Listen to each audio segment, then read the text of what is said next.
So I want to talk about the first step in any kind of business development efforts, particularly cold calling, getting out and networking, and being face to face with people. The first thing that you have to do is you have to make the most important sale first, and that is to sell yourself on what you're doing.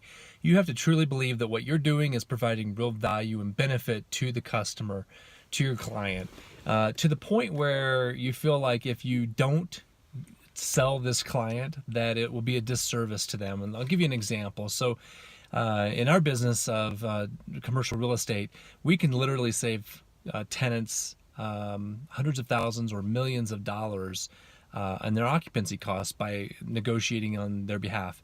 And so a lot of times what happens is I'll call up a prospect, I'll get some initial resistance and pushback, but I know that there's an opportunity to help that company save a lot of money.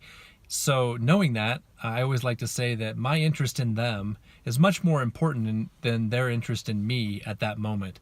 So it's my obligation and my duty to continue to pursue that client because I know that they are missing out on a huge savings by not working with us.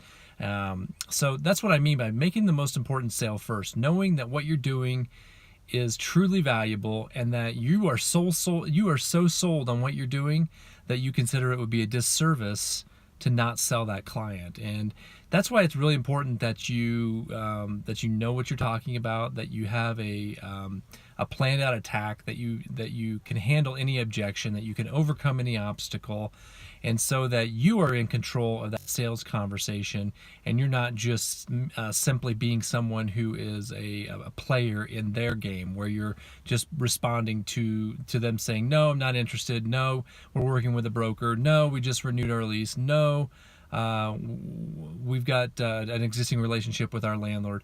All of these things are just, they're not objections, they're complaints.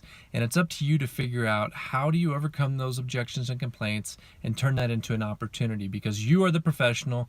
You can solve their problems, but it's up to you to make that most important sale first. So get yourself sold on what you're doing, commit to being the best you can be a pro at this, and I promise you that your business will grow and expand if you do that. Thanks a lot.